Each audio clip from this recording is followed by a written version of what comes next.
Thanks, Daniel. Hola.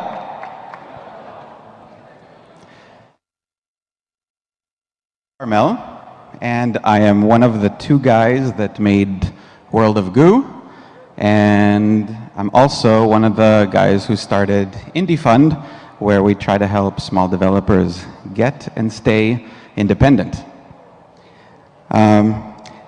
But before I begin the talk, I want to apologize. I feel almost like it's inappropriate to give an English talk in a Spanish-speaking country, but I thought about giving a talk in Spanish, and I counted, and I know 63 words in Spanish.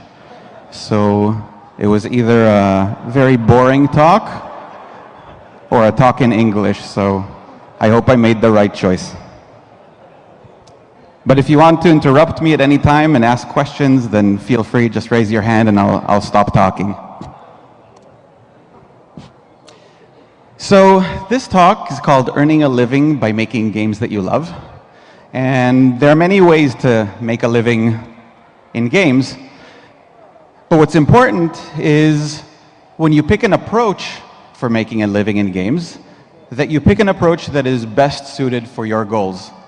And that also means that you have to be honest with yourself about what your goals actually are, or you can't choose the right approach. If, for example, your approach is to have a 1% chance of making $10 zillion million, then maybe the good approach would be to find an experienced team and make a free-to-play mobile game.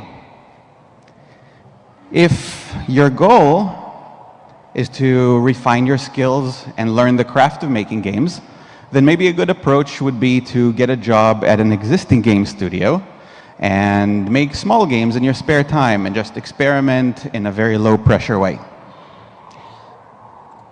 And if your goal is to bring your own game ideas to life, then a good approach might be the one that I'm going to discuss here today. And this approach is based on two things primarily. It's based on self-reliance and the understanding of the specifics of how games earn money. So let's start with the assumption that we all love making games, and that's why we do it. And if that's not why you're doing it, and you want to leave, then I won't be offended. It's not going to be useful for you. So this approach is meant to support that, but loving this thing, loving the craft of making games is not enough. We have to earn enough money from it in order to keep doing it. I mean, if you run out of money, you can't buy food, and your body and your brain need food to survive. So, what is enough money? And that depends a lot on different things. It depends on where you live. It depends on whether you have a family and children to support. It depends if you drive a car, if you go to restaurants a lot, how much you travel, and what kind of drugs you're into. So, before you begin this kind of journey, it's very important that you lower your expenses as much as possible. And this relates a lot to what Zach was talking about. Set yourself up so that you can fail. And then not fail big, fail small, slow. If you cut your living cost by half, for example, that means you have twice as long to work on your game. Or maybe you can make 2 games instead of 1. And that's very important because, as Zach pointed out, most first games don't succeed. Another important note is on geography. I found this website that shows you how expensive living in different cities are. So if you're a developer who lives in Geneva, then your game has to make twice as much as a developer who lives in Santiago de Chile, and a developer who lives in Santiago has to make twice as much as if a developer who lives in Buenos Aires. So in a way, even though it feels like maybe you're remote here and further away from the center of the action, you do have an advantage. Because no matter where you live in each of those places, everybody sells their games in the same place, in the same currencies, in the same world. So your game, if you live in Argentina, will make as much money as the game of the developer living in Geneva, assuming they're the same game. So back to this. Bottom line, spend less and you'll be more likely to succeed. Now, that's just a basic mathematical thing, but no matter what your living expenses are, there are 3 things that are very important to get right if you want to do this game development thing in a sustainable way. One is you have to make a game that is special in some way. The second thing is you have to promote this game well.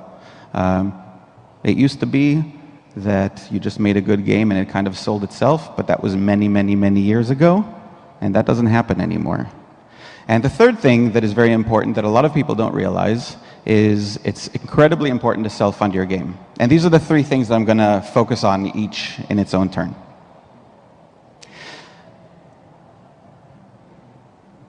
Special. A lot of people think that being able to tell good wine from bad wine is a sophisticated skill, and maybe you have to be rich or drinking wine your whole life. But it turns out it's much simpler than that. If a wine tastes good to you, then it's good wine. And it's your subjective opinion while you're drinking it. That's the only thing that matters when you decide whether it's good wine or not. And the same thing is true for games. If you want to be sure that you're making a good game, it has to be a game that you are into, a game that you love, that you're really interested in, that you're passionate about.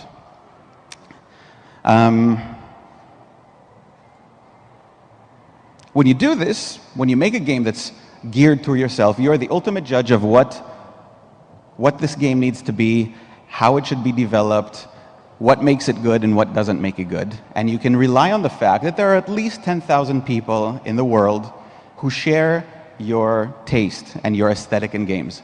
So when you make a game for yourself and those people play it, they will feel as if you made this game for them, that the aesthetic choices that you made were based on their aesthetics. And that creates a really good connection, and it gets people excited about your game. But 10,000 people kind of looks like a lot, but is it enough to make a living? So, quick calculation. If you spend 1 year making a game, or 6 months if you're Zach Gage, and 10,000 people find out and buy it, and you make $5 off of each of them, then you made $50,000 for 1 year of work. How many people here can live comfortably on $50,000 a year? Okay, it looks like almost everybody, except maybe 1 or 2 greedy bastards.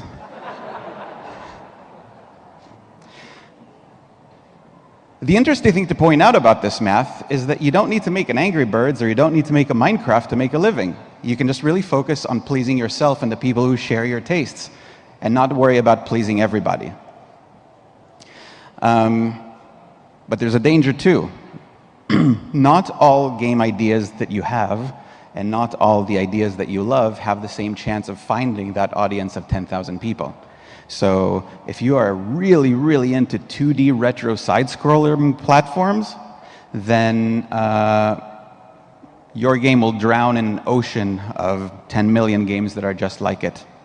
So it's very important to focus on the ideas that are weird and different and unusual, something that will make people curious when they see them or when they hear about them. And if you apply your love to one of these weird ideas, then it will give you the drive to and passion to really make sure that your game ends up being something special. And there's something else I want to say about making a game that is special. There's a hidden benefit that is often not thought about ahead of time. If you spend a year of your life and you make the game that you've always wanted to play, and you do something that you're proud of, and nobody buys it, you still have that game. You still feel good about what you created, and you can still be proud of it and show it to people. If, on the other hand, you spend a year of your life making a game to appeal to the 18 to 34-year-old male demographic, which has a lot of disposable income, and nobody buys it, then maybe you wasted a year of your life. So that's important to keep in mind when you pick one of those approaches.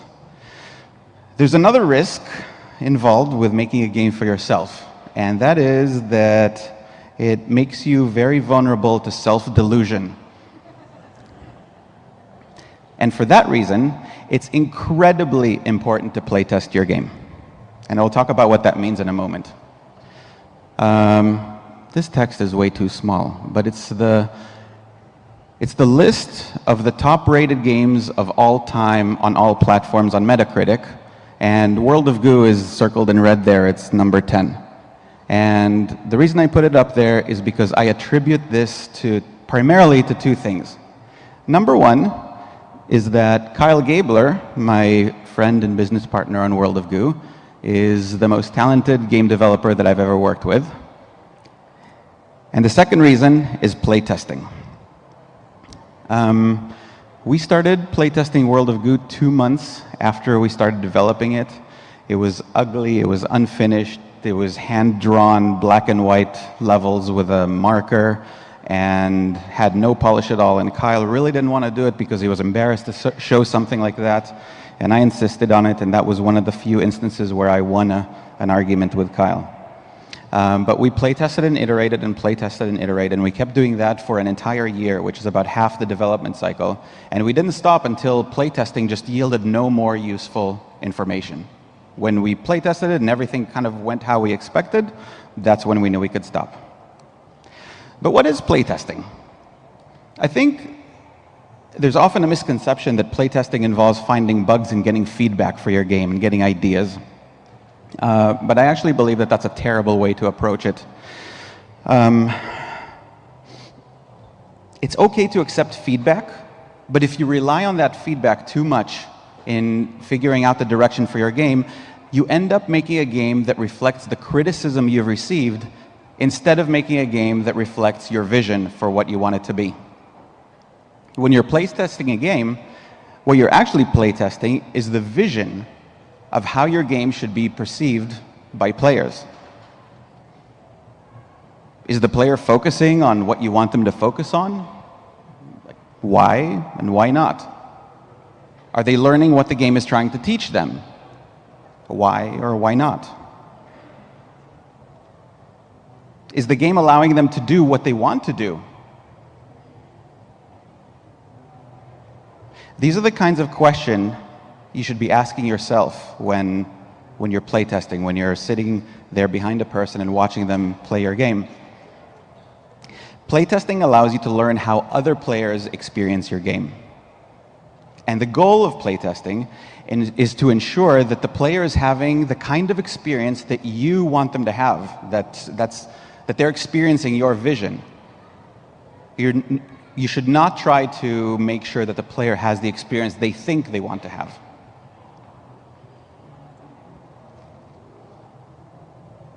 That's all I'll say about special for now. Let's move on to promoting your game. There's a simple principle that goes something like this for promotion. Each time somebody hears about your game, there's a chance that they will buy it. And what that chance is depends a lot on how special your game is, how outstanding or different it is. We can describe it in a formula by saying the number of copies of a game sold is equal to the number of people who hear about your game times some magical specialness factor. Or dollars equals promotion times specialness. Reviews, tweets, trailers, let's play videos, blog posts, those are all examples of things that can help you promote your game. And the point of promotion is to get as many links to your game out there as possible, plastered all over the internet. But there's another thing to observe in this equation, which is promotion is not really an independent variable. The more special your game is, the easier it'll be to promote, because the more people will be excited about and say good things about it, and it's kind of this self-perpetuating thing. So for a game, if we look at promotion as a function of specialness, that means that if it's possible to say such a thing, that if your game is twice as special, that means that your game will sell way more than twice as many copies.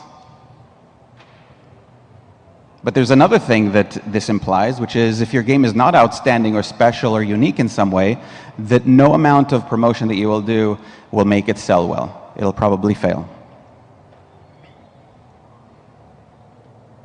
So specialness is extremely important. The last thing I want to say about specialness is that big studios make a game special by dazzling you with amazingly beautiful art, which actually, it doesn't look that beautiful on this screen, but they have massive teams and mind-blowing visuals, and you just can't compete with that. I mean, look at that. That's like a painting you have on your wall, maybe if you live in the Caribbean or something. But as an individual or small team, you can't compete with those games. And if you try to compete with those games, all you'll end up doing is making a shitty AAA game that fails, and you will go out of business.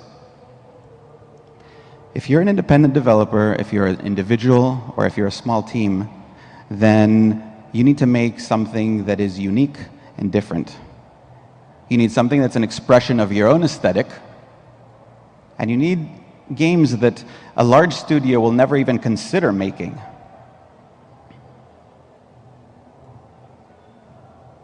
So this equation tells us how promotion works, but it doesn't tell us how to do it. And I wish I could tell you how to do it, but the last time I really promoted a game was 5 years ago, and this is a very different world from what it was back then. Today, it's YouTube, and it's Twitter, and it's Kickstarter, and those are things that I don't know how to use effectively to promote a game. But what I can tell you is how to figure out how to promote a game. And you do this by observing people who do it well. You study them. How many people here play independent games? Okay, quite a few. That's good.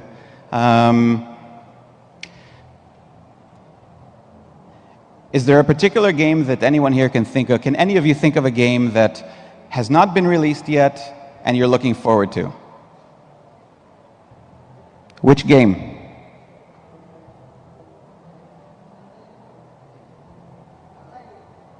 Asylum? How many people have heard of Asylum? Okay, I haven't. Who's developing Asylum? Okay, they're doing a good job promoting their game.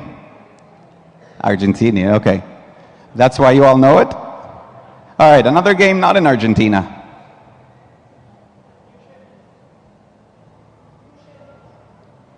Blue Chalice? Mugenics from Team Meat, yeah. They're doing a great job promoting their game. How many people have heard of it? All right, quite a few. So think about these games that you know that are coming up and ask yourself, where did you hear about them? And there's probably more than one answer. I bet you've read about them in 2, 3, 4, 5 places. And what was said about the game and why? And then you ask yourself, how did Tommy and Edmund get those people to say those things about their game?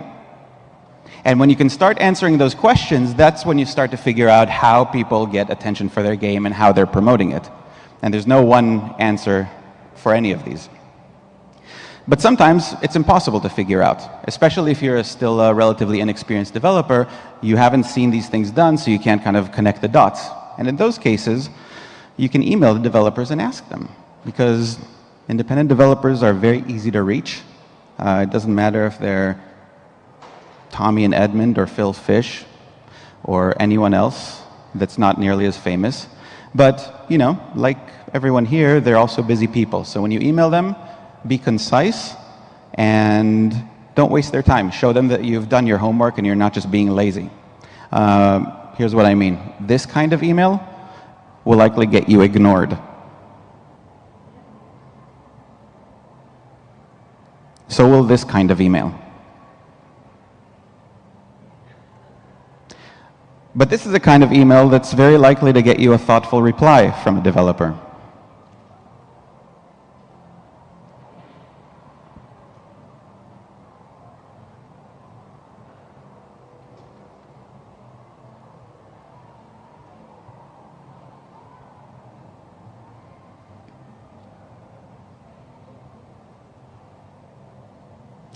So it's just important to remember that there's no magic tricks in promotion. There's no secret that somebody can reveal to you. You just have to figure out how to get attention, and you do it over and over until you start to get a sense of it. This is something that little children do all the time. They just try different things, and when they see something is getting attention, they do it again, like beating up their brother. It's a bit more subtle with game promotion, obviously, but you just need to keep trying to get attention. If something doesn't work, doesn't mean you failed, you just try something else. The other thing you should do is go to Nathan, or stay for Nathan Vella's talk. He's over there finishing it up, I think. That guy really knows what he's talking about in terms of promotion. He's been doing it repeatedly and constantly for quite a few years. And there is one more thing I want to share about promotion, and this is as true today as it was 5 years ago. If your plan for promoting your game is setting up interviews and reviews and previews for the day that you launch, just having like one big PR boom on launch day, then you've already failed. What you need to do, and what every successful AAA and indie game are doing these days, is a very long string of small PR events. So you don't need to have like 5 interviews show up exactly the day that your game launches. What you need to do is leak a little bit information here and a little bit information there. Platform, launch date, price, screenshots. These are like the very fundamental, like rudimentary examples. Of course, it pays to be a lot more creative than that.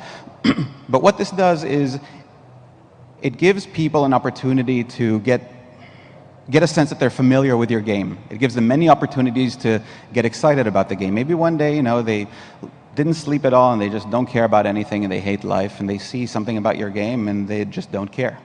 But maybe on another day they see it and it does cause them to be interested.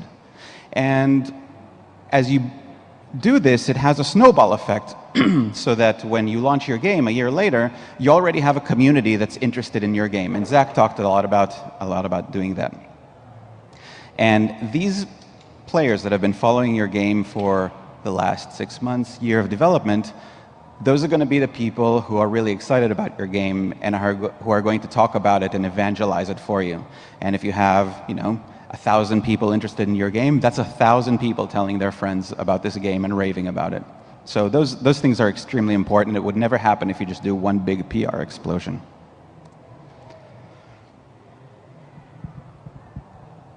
And now my throat needs some water.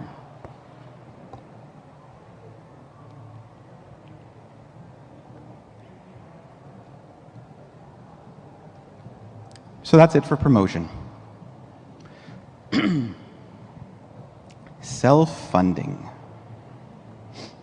Okay. This one, I don't know, I feel like the subject of self-funding doesn't seem as important as it should be.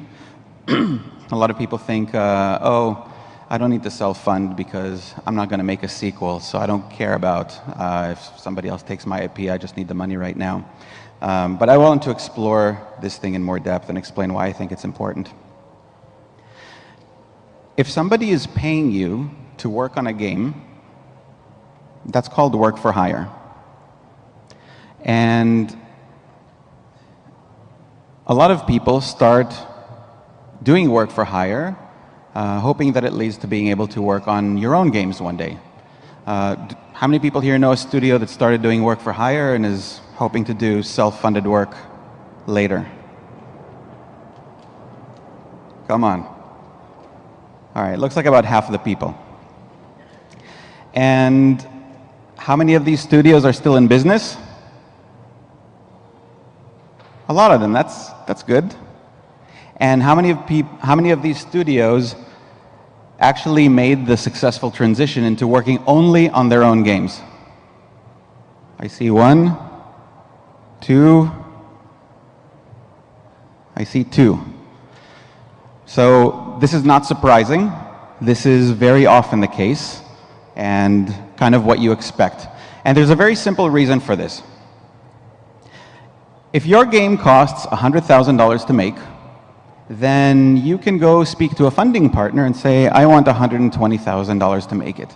And even if they think that the game will only cost $100,000 to make, they'll still give you an extra $20,000 because they understand that you have some overhead costs, and they understand that you need to make a little profit, and they understand that you have to keep paying the salaries in between projects. So that's no problem. But if you think that maybe you'll ask for $200,000, so that you can fund one game and then fund your next game completely based on that funding, then the funding partner is likely to understand that you're asking for too large of a profit margin, and maybe they'll go fund another game, or maybe they'll just tell you, no, that seems too expensive for us. But this is logic, and it's not data, so I want to explore this from a different direction too. To get more data on this, I sent out a survey to every developer I know, and I asked them, how did you start out? Did you start out doing work for hire, or did you start out doing self-funded work, or a combination? And I also asked how they're operating today, self-funded, combination, or work for hire. Of the developers that today are doing self-funded work exclusively, 66% started out doing self-funded work, 27% started out doing a combination, and only 7% started out doing work for hire. When I first looked at this data, I jumped to the conclusion that if you start out doing self-funded work, then you are 10 times more likely to keep doing that than if you are doing work for hire. But this data is misleading. The reason it's misleading is that the only people who took this survey are developers who have been around long enough and sustained themselves long enough for me to get to know them and send them that survey. So there are hundreds and maybe thousands of developers that aren't represented in this. So instead of thinking about it this way, I thought, let's consider all developers who took this survey to be developers who, quote-unquote, made it. People who have been around long enough and are sustaining themselves and making a living successfully. And then 42 of those 78 developers started out doing purely self-funded work. 25 of the 78 started out doing a combination, and 11 started out doing work for hire. So these comprise 85% of developers that I know have kind of quote-unquote made it. And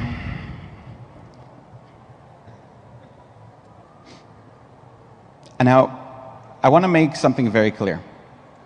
I'm not saying that work for hire is bad and that working on self-funded games is good. I know developers who have the option to do whatever they want. They can work on self for hire, or they can work on work for hire or self-funded games, and they choose to do work for hire. What I am saying is that if you start out doing work for hire thinking that it leads to doing self-funded work, then there's a very high chance that you will be disappointed. Another component that touches on this is team size. The larger your team, the harder it is to make that transition, because the more money you need, you have more salaries to pay, and the more desperate you are for money, the harder it is to raise money. I know a bunch of individuals who made the transition from work for hire to self-funded, but I only know one studio with a full team that was able to do this, and that's Cappy. Sorry, I keep talking about you, Nathan. So, Cappy started out 8 years ago with 10 people, and for 4 years they worked on pure work for hire. After 4 years of work, they managed to transition to a 50-50 role where they did half the company worked on work for hire and half did self-funded games, and it took them another 2 years before they were able to fully self-fund the game. So I consider this the best case scenario.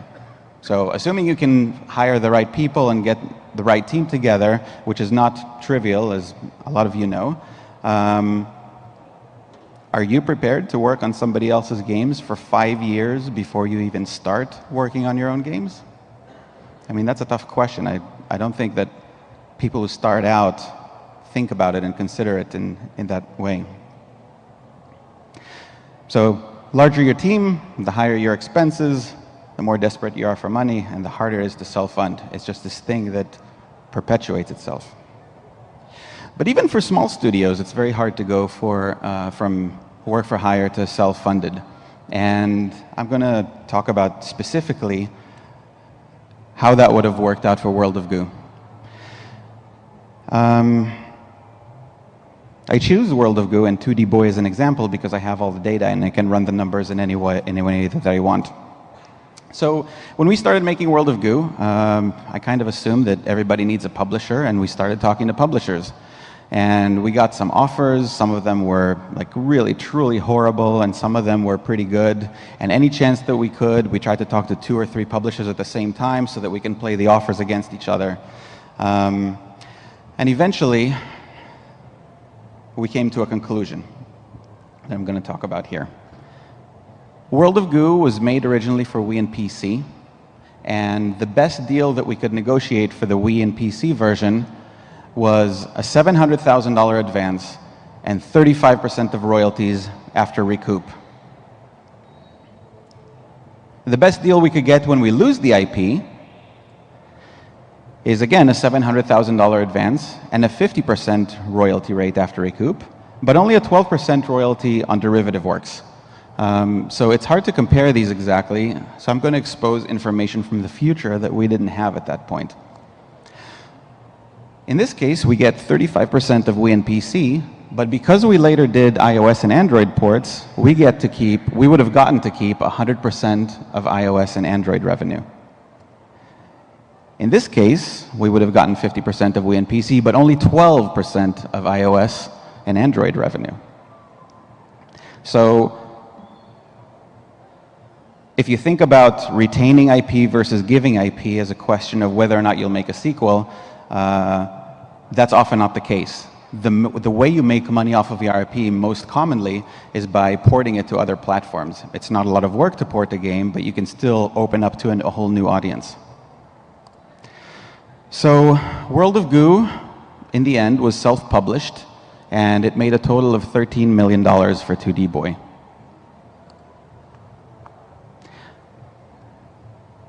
If we had taken the best deal where we got to keep the IP, 2D Boy would have made $8 million, and the publisher would have made $5 million.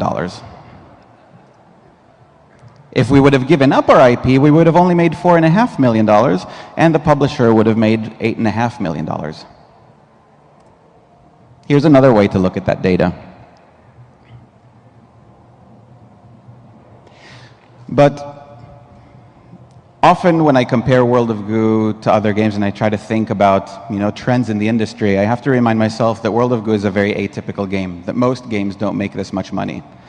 But because I have all the data, what I could do is, let's say World of Goo made 1/10 of what it did. What would this graph look like then? And this is the answer. So it's not very different.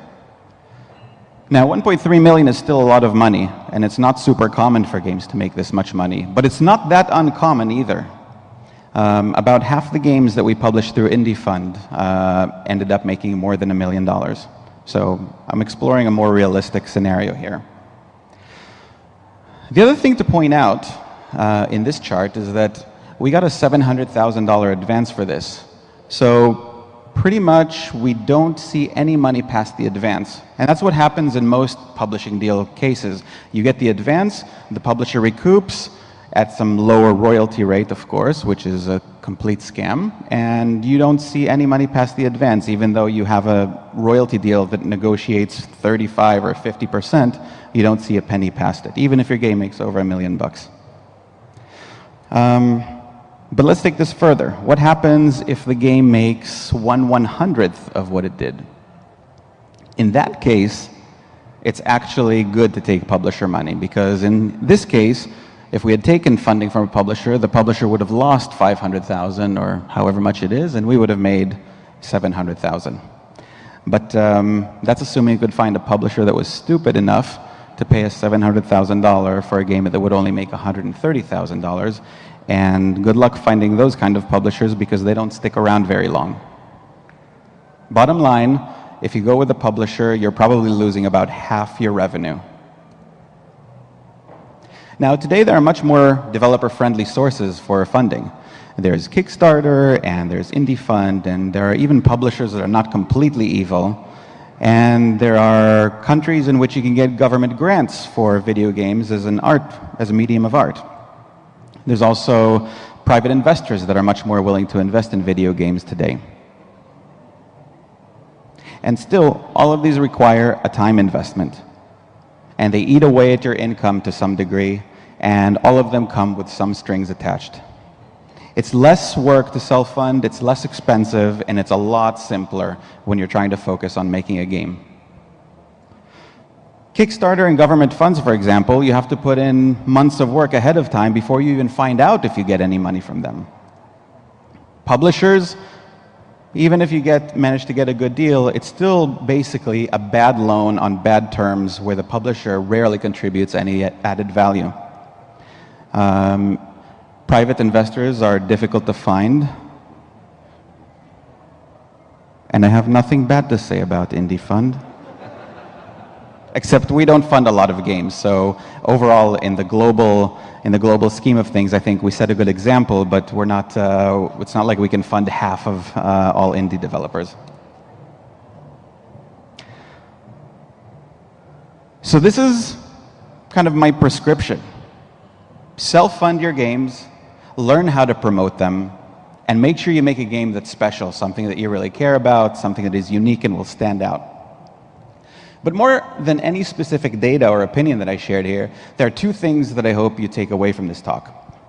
One of them is that promotion and making a game that's special and self-funding are things that you can learn how to do. They can be analyzed and understood, and it's not something that some people can and some people can't do. Be scientific about it.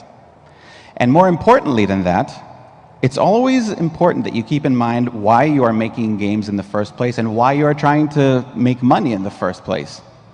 Money is just this thing that you need in order to keep doing what you love. So don't lose focus of that.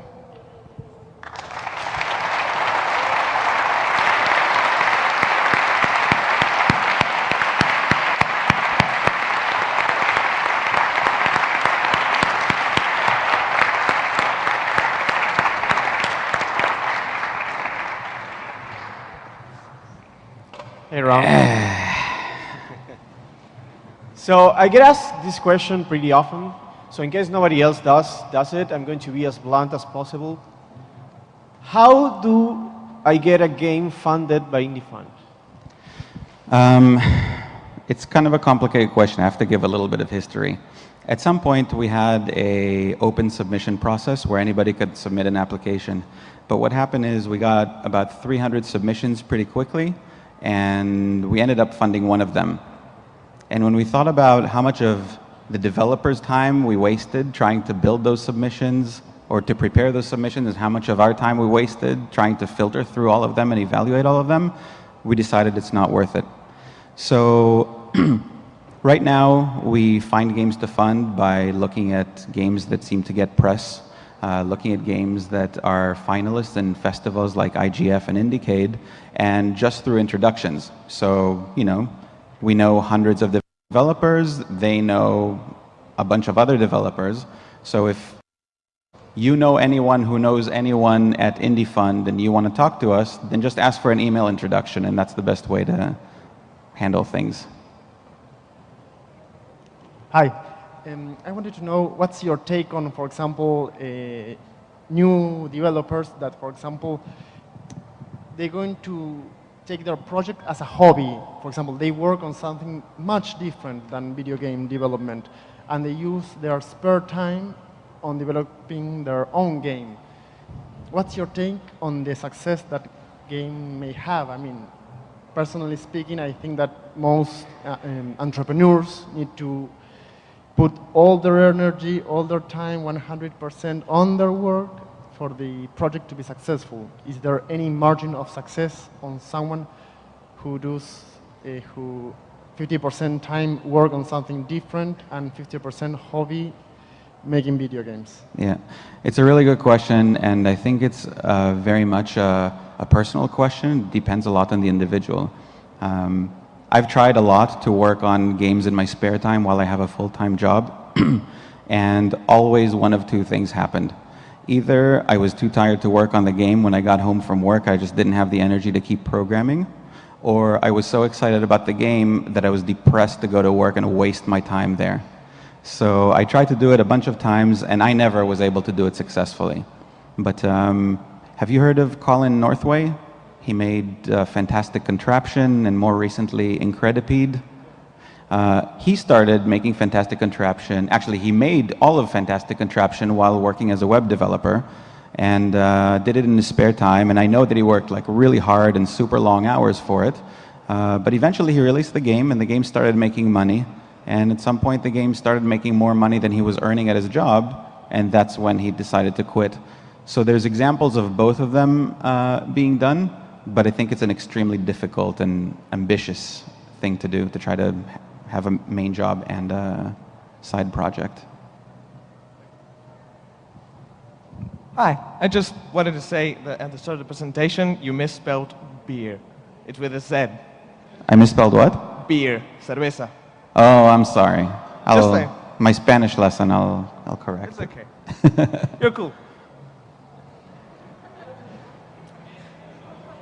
Hey, so what's your take on game schools? On games what? Game schools. Game schools. Whew, I might get in trouble for this. There are a lot of game schools now. A lot of them, I don't know what they're like here, but in the United States, they are commercial endeavors.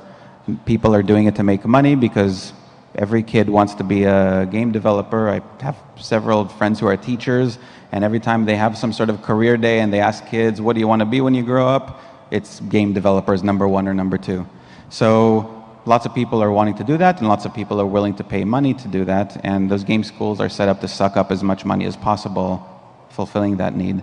There are a lot of game schools that have extremely hostile policies where anything you make in school they own, and I know of several cases where the schools were just being complete shitheads and trying to prevent the team that went to their school and paid them to go to their school, prevent them from working on their own game once they leave school. So my opinion overall is not extremely high, but everybody can make of it what they can make of it. If you don't have the skills and you don't know how to acquire them, then a game design program could be good for you.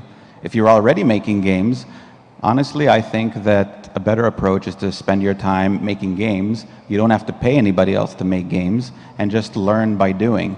I think a lot of times that's true for university education as well. If you learn by applying yourself in the field and kind of the real world, there's a lot more experience that you can gain in 4 years than you could at a university. Computer science might not be a great way because there's fundamentals and theories that are important to learn, but just as a general kind of approach. Thanks. Yeah. Hello. Thanks for coming to Argentina. Great talk. Also, thanks for funding Panoramical from Fernando Ramallo with the Indie Fund, because it's one of my favorite projects that I'm waiting to be released. Awesome. We're excited about it. Great. I wanted, because you talk a lot against work for hire or making, and you said like self-fund, and I found it so hard to be able to work on other things and make my own games. Do you have any advice, like maybe if I have to quit my job or working on my free time, what's the best thing to do? What was your way when you worked on 2D Boy the first time? What did you do? That you kept your job, or you quit your job? Or? So this question is the answer to this question is very different for every person because the circumstances are extremely varied. And I'm very fortunate that I'm a programmer in Silicon Valley, so I knew that the worst case scenario I can always find another job. So I had about $40,000 saved up when I started making World of Goo. Kyle, on the other hand, had minus $30,000 saved up because he had student loans. But we both quit, and we both just lived as cheaply as we possibly could. And the game took actually a lot longer to develop than we expected, and we were going to run out of money. And that's when we started thinking like, hey, maybe we'll do pre-orders. So because we had already had some success in the IGF, that worked well for us, and we were able to make money and not just completely run out before we finished the game. But that's my story, and I don't know, like, the different people, different circumstances. Well, thanks. Yeah. Hi. What makes you're standing on the ground and not flying with your ideas of what you want to make of a game? And I didn't say it right. Sorry, quite nervous.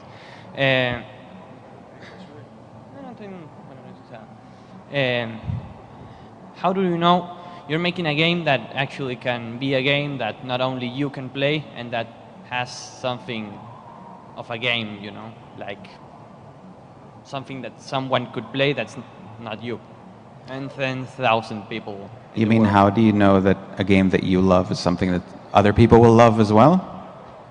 Kind of like, how do you know what's the difference between something that you just want to play, you're making just because you want to play, and something that could be an actual game that people could play? I don't think about that a lot. I mean, when we first started making World of Goo, we said that we want to make a game that everybody can play. But as we were developing it, we were just focusing on what we like, what we want the game to be, how we wanted the game to feel, and we were playtesting it to make sure that that's working properly. For the game that I'm working on now, we started out thinking we want to make it accessible, but eventually we just accepted that it's going to be a very niche game, that not a lot of people will buy it, but it's a game that we love and we want to make for ourselves. I'm working with a different partner on this, by the way. And we didn't pay attention to if it's a game that will be a massive success. This is part of what I was trying to explain in my talk, that as long as you love it and it's a good game and you believe in it, there are enough people out there that would feel the same way about it and will buy it, will love it as much as you do. That's a belief I have. I don't have data to back it up. Yeah. Okay, I'm translating a question here. He wants to know that if he wants to make a game, what's the absolute first step? Learn to program. Do you know how to program? No? It's a very important thing, and a lot of people ask us, what language did you use to make World of Goo, and what tools did you use? And the answer is, it doesn't matter. If you know how to program, if it's in Flash, or if it's in Unity, or if it's in GameMaker, that gives you the power to take an idea that you have and make it real and see if it feels the way you think it feels. If you're able to make that translation, that's the beginning of making a game. Okay, quick question, which is not quick. If I'm making a game, I already started making it. How do I deal with promotion in terms of, we live far away here. We can't go to conferences often. We don't get to meet a lot of the people that you get to meet.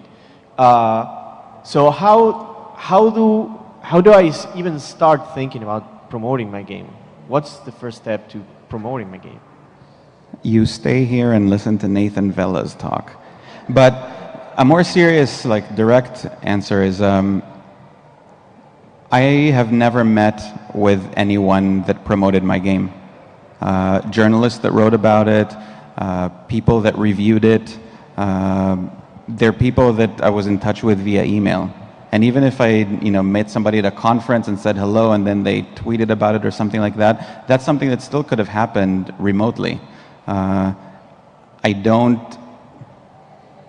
It's nice to live in San Francisco where GDC happens, and so I get to meet all these people. So maybe there's things here that I'm overlooking, but when I hear people here in Argentina talk about how difficult it is to be remote, it feels to me more like a barrier in the mind than an actual real barrier that exists in the world. Hi, pleased to meet you. I wanted to ask you, hi, what's your opinion on ever since sixth generation consoles and online connectivity? What's your opinion on DLC and how it affects economically for self-funded games or for published games by distributors? We've never released DLC. I've never done it in my life, so I have zero experience with it. But the things that I've heard are that DLC, every packaged DLC that you download makes less than the one before it. And it kind of makes me curious about why people do it instead of just releasing a sequel or... The short answer is I really don't know because I have no experience with it. But more like a personal question was like, how do you feel about the incomplete experience? Because before online connectivity, the game was a full closed experience, sold you in a CD, in a cartridge, whatever. Yeah. But ever since online connectivity, it became like you get part of the game and you have to buy another part and another part in order to have the full experience. And it's never complete because they are always adding a little bit extra. I'll answer that from two perspectives. One as a player and one as a developer. From a player perspective, I buy a game and I play it, and I really don't have time or patience or desire to play 40-hour games anymore. So DLC is not a thing that I pay a lot of attention to. I play a game, I'm like, okay, I get that experience, that was nice, and I move on. And as a developer, I do something similar. When I work on a game, I work on it very intensely, and when I'm done with it, I want to be really done with it. I want to release it, and I want to work on something new. And that's one of the reasons that I can't see myself ever doing a free-to-play game, because when you release a free-to-play game, then you're committing to years in the future of doing metrics and analysis and tweaking this and tweaking that and supporting an existing community. And I don't want to devote 5 years of my life to doing something like that, or to building a company and hiring a bunch of people to handle that for me if it succeeds. Like, the thing that's interesting to me as a developer is making a game and bringing it from like concept to prototype, and from prototype to a finished experience. And then I want to move on and do something else. Right. Thank you very much. Hi. Hello. How should we protect our IP before and after contacting or working with a publisher? You should not work with a publisher.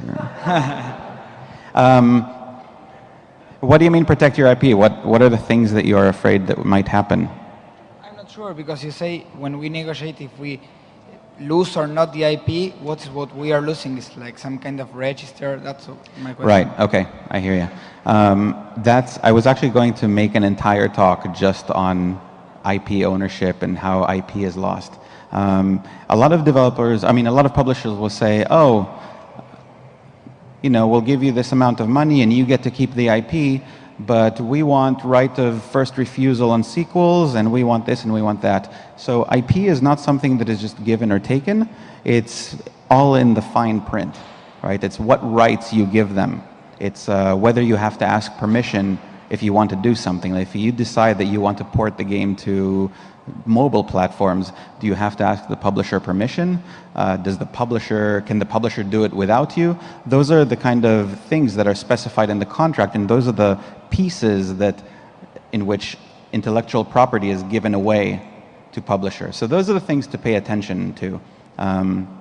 When I think of contracts and IP ownership, then I think of it as, what do I lose if that guy is going to be an asshole? Which is an important question to ask, because publishers, even if you really like the guy you're working with or the girl you're working with and you trust them, it's just a job. They leave, somebody else takes their place. Maybe there's new management, somebody else comes in, maybe they go out of business and a liquidation company comes in, and all of a sudden you're stuck with them as a partner. So what I pay attention to is, do I lose any freedom by having a certain part in the contract? And if there's something that I really don't like, can I back out? And those are the kind of two rules that I keep in mind when looking at contracts that deal with IP.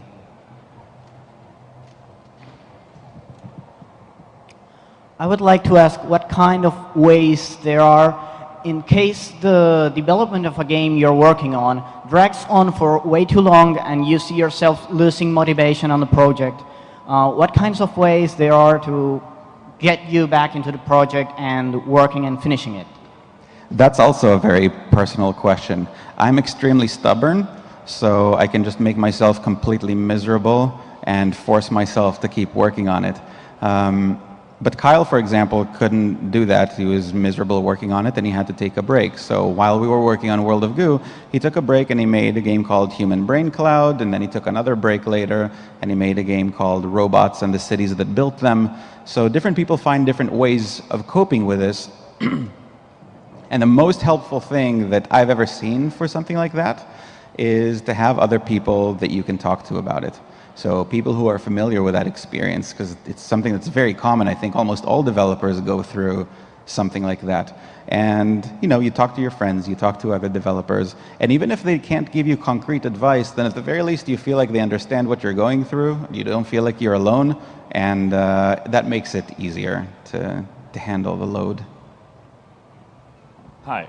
Hello. As a developer, how do you handle all the art of your game? You pay someone to drawings, and then you transpose that to your PC, or how is that handled? I think it depends on the project. With World of Goo, it was very important to me. I felt a little nervous about starting this venture, so I wanted to make sure that between me and Kyle, we had all of the skills that were necessary to get us from where we are now to a finished game. So Kyle is a great programmer, and he's a great designer, and also a great artist and musician and sound designer. And I can program okay. So we had all the skills covered. There are other people, like if you look at Braid, for example. Jonathan Blow worked on his own game for, I think, 3 years before David Hellman came on to make the art for it. So the game was basically done. And then for another year and a half, it was John and David working on the art. And David was hired, and he wasn't brought in as a partner. This question is blah. About something that he asked. And when you make a game and it's like you finish and say, it's pretty good, but it's not great, so trash. What really to do when you have this kind of complete game, but you think it's not great, it's really not worth it to show it or sell it? Do you have such a game? Yeah, but it's not worth it.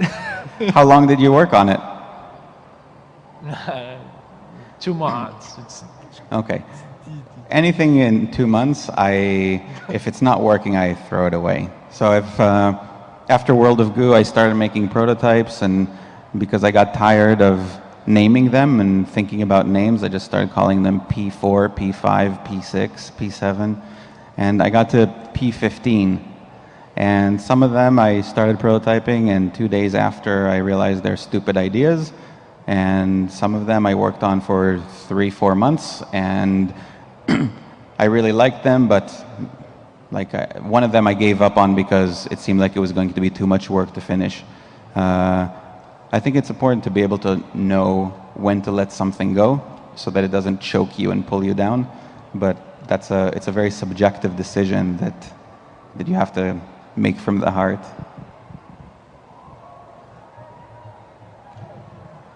Hello. Hi. Nice to meet you. Well, I'm really nervous. I'm trying to speak good in English. I am programmer and an indie game developer. I worked for 2 years in business in companies here in Argentina. And when I find freelance programmers works, I run to my home to work. So I find a lot of time to involve in my games. The problem was when I need to put times to make evolution in the games. So I am very head hard to complete that steps.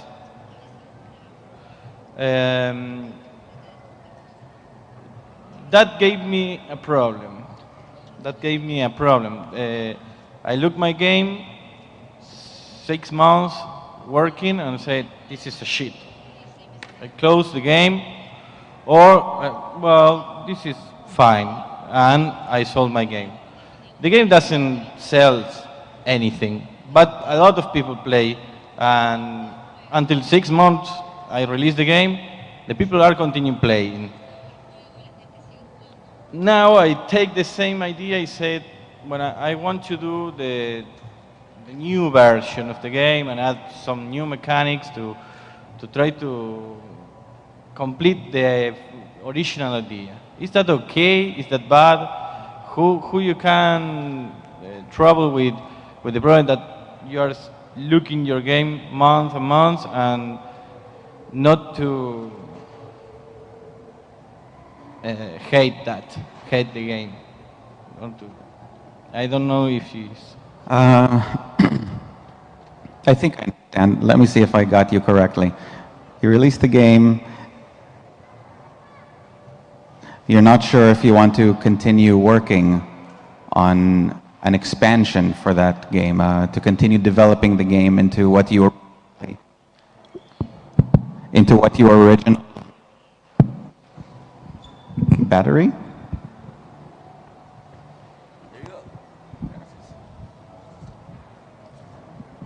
You are unsure if you want to keep developing the game into the original vision that you have, the full vision.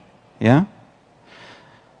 It's a difficult, very difficult question. I'm not sure how to approach it. Depends a lot on how you feel about it, whether you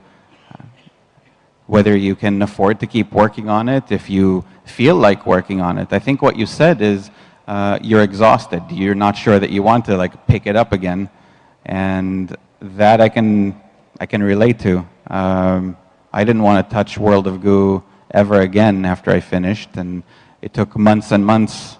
Actually, it took 2 years before I was willing to sit down and do some work for porting it to iOS. So I don't know. Maybe a way to think of it is you have an option of going back to that game, or you have an option of starting fresh on something else and just try to feel what you're drawn to. And if you're more drawn to continue your game, even though it's painful, then maybe that's the right approach. And if you're excited about a new idea, then maybe that's the right approach. And you can always change your mind later too, you know? Thanks, Ron. Gracias, Thanks, Ron. Nico.